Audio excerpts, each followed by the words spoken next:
And we're back with Mayor Rudy Giuliani of New York. Another issue where your judgment has been questioned, Bernard Kerik, your police commissioner. Here's how the Daily News reported it.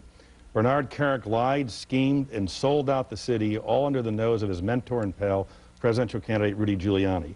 That is the stark portrait painted in the 16-count indictment unsealed in federal court. The indictment charges Kerik with conspiracy, tax fraud, making false statements, depriving the city of his honest services.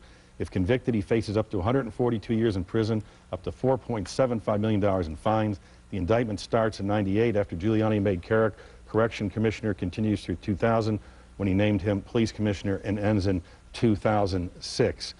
And there are reports, Mr. Mayor, that according to Mr. Kuryansky, involved in the city investigative unit, that he briefed you and Dennison Young about Bernard Kerik and his relationship with Lawrence Ray before you appointed him police commissioner. And there are documents that demonstrate this.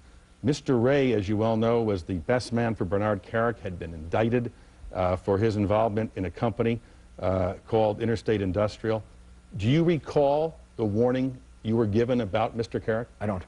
I'll explain it to you. First of all, this is very, this is a very tragic and terrible situation for everybody.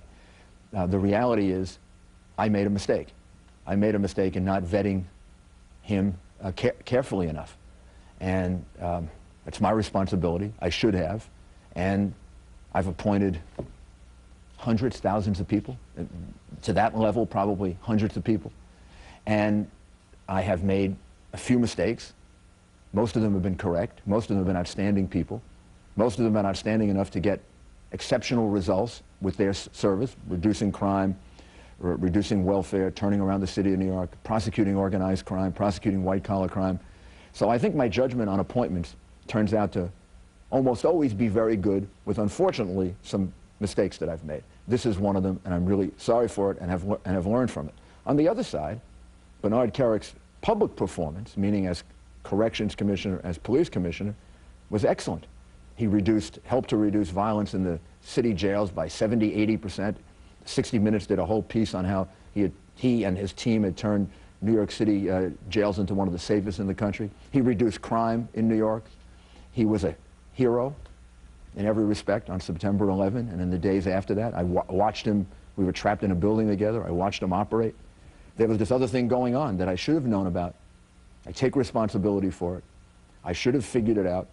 And I've learned from it and will not make that mistake in the future. With regard to the briefing, Ed, who tragically has passed away from cancer and was a close friend of mine for many, many years, we were assisting U.S. attorneys together, told me that he had some recollection of briefing me on this. He also told me that he had cleared Bernard Kerik for the appointment, as well as the other person that was going to be appointed. And that it may be, because he had cleared him, that it's something that I don't recall clearly. He was not sure whether he briefed me or not. He just said he had a note. When you say there's evidence to suggest this, here's what it is. It's a notation of an upcoming meeting that has his initials, my initials, Dennison Young's initials, and some notation about Ray and a company called Interstate, to brief me. The question is, did he or didn't he? I don't remember it. He said he did. No, what he said is, when he looked, first of all, he said he didn't remember it. That was his first recollection. Wait, this is important. We get it right. He first said that he didn't remember briefing me. Then when he saw his notes, the note that I just described, he said, I must have, because I have these notes here. We talked about it. He thinks he must have because of the notes there. I don't remember him doing it. Dennison Young doesn't remember him doing it. He does remember, however, that he did tell us that Bernard Kerik was clear to be appointed. In other words, there was no ethical reason why he shouldn't be appointed. And then we went ahead and did it. I think if I had known that, I wouldn't have appointed him. But that's the honest recollection that everybody has. But that was for police commissioner. When you recommended to the President of the United States in 2004 that Bernard Kerik be the Secretary of Homeland Security, right, the #1 position in this country to fight terrorism, you knew at that time that Lawrence Ray had been indicted, had pleaded guilty. There was a lot of information available. That's the, no, You knew none of that. Oh, was it available? Sure, it was available. I didn't find it, which is why I made a mistake. I mean, I should have checked that. You're absolutely right. I mean, when that happened. Did you place personal loyalty over integrity? No, I did not. I didn't. I would never do that. But what I did, here's what I did do wrong. The mistake was I should have checked it out much more carefully before he went forward for any of these positions. And I didn't. I didn't check it out carefully enough. I should have done that. I usually do. 95, 98, 99% of the times I've gotten it right. Gosh, I made a mistake.